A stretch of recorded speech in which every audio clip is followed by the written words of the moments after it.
Hello, it's Grandma Ray. I love children, I love books, and I especially love reading books to children. In this video, I'm recommending and reading Bootsie Barker Bites. This is written by Barbara Bottner, and the pictures were drawn by Peggy Rathmann. Here we go. My mother and Bootsie Barker's mother are best friends. When Mrs. Barker comes to visit, she always brings chocolate donuts, fresh strawberries, and Bootsie. There we go. Bootsie looks a little mean, doesn't she? First we have a tea party. Then my mother tells Bootsie and me to play in my room. I try to get Bootsie interested in my book about turtles, but Bootsie hates turtles. Looky there. It doesn't look like this is going to turn out well. You're a turtle, howls Bootsie, and I'm a turtle-eating dinosaur. Well, that doesn't sound like a really fun game to me. How about you?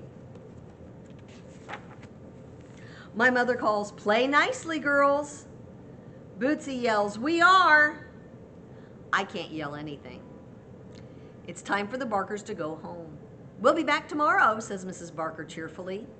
I tell my mother I don't like playing with Bootsie Barker. My mother tells me I have to learn to get along with all kinds of people. That's true. Looky here, do you see why she can't say anything? Bootsie has her hand over her mouth.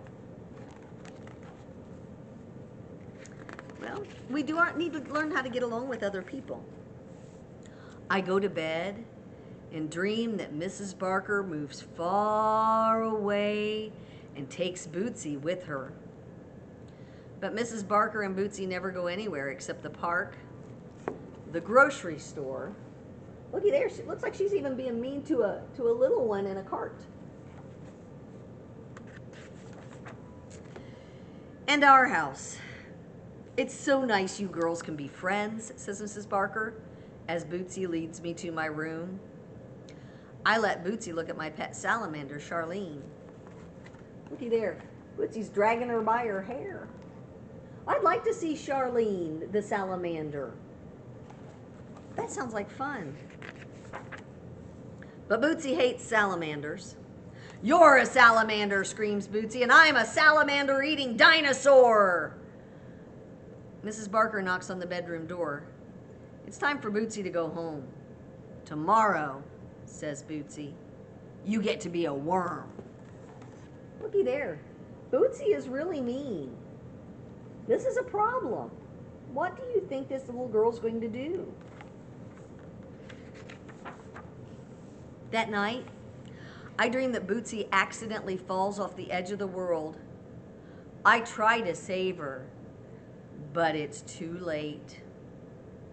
In the morning, my mother says she has a wonderful surprise.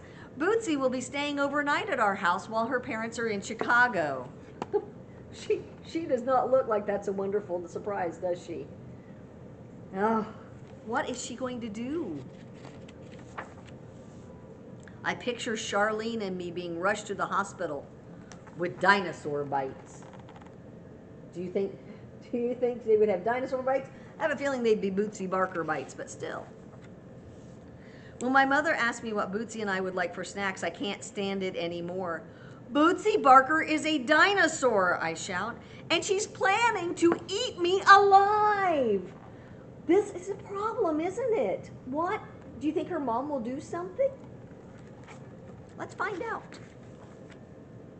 My mother looks surprised. "Sweetheart," she says, "tell Bootsie you don't want to play that game."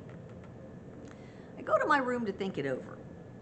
Charlene and I spend the morning inventing a new game. The doorbell rings. It's the Barkers dropping off Bootsie the dinosaur. "Hello, little worm," says Bootsie. Uh-oh, this is a bit of a problem. I stand up and look Bootsie in the eye. "Pardon me, Bootsie. I am not a worm. I am a paleontologist. do you know what they do? They hunt for dinosaur bones. Would you like to play? Looky there. Bootsie is scared and running off. That was a good idea. Bootsie runs out the front door. She wants to go with her parents. Mrs. Barker says Bootsie will have more fun if she stays at our house. Bootsie throws a tantrum on the sidewalk. So Bootsie's parents take Bootsie to Chicago, which means I don't have to wish Bootsie takes a rocket to outer space. There she is. Bootsie's going off with her parents. Although, if she does, it's fine with me. There she's imagining waving goodbye to Bootsie as she blasts off.